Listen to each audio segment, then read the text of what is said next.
At the school's opening ceremony, this boy walked in pushing his bicycle, instantly capturing the attention of the entire school. He noticed the line was arranged by height, so he pushed his bicycle over to compare heights with the students in front, making the parents nearby shake their heads in amused disbelief. Even the school's most popular girl couldn't help but be amazed. 또라이네.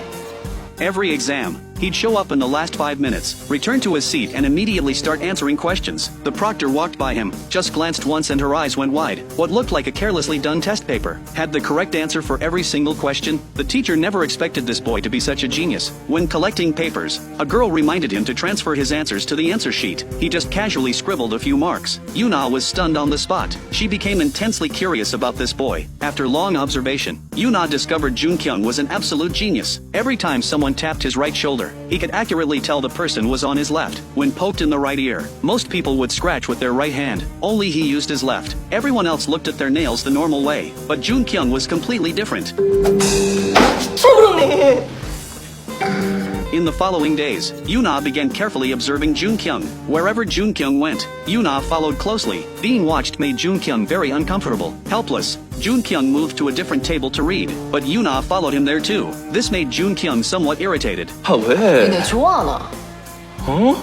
니네 좋아하냐고. 뭐라고? Jun Kyung angrily left. Yuna thought to herself, she was the school beauty after all. Did he really need to be so cold?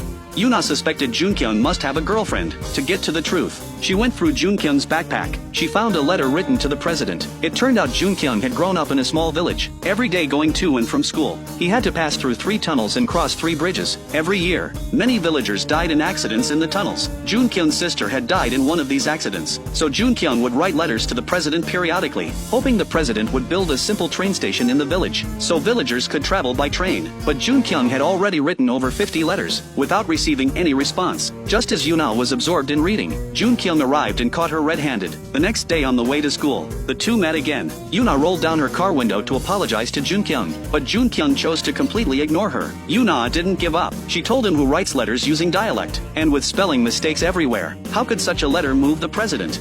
내 말 안 했나? 우리 아빠 국회의원인 거. From then on, Yuna became Jun Kyung's tutor. Jun Kyung became Yuna's little sidekick, every day accompanying her to eat takbaki, accompanying her to play arcade games, and having to draw sketches for her. Jun Kyung really couldn't understand what this had to do with writing letters. 아, 그냥 믿고 따라오라 했지. 아, 하지 마라. He picked up a big rock and threw it at Yuna, splashing water all over her. 하지 마라 했지.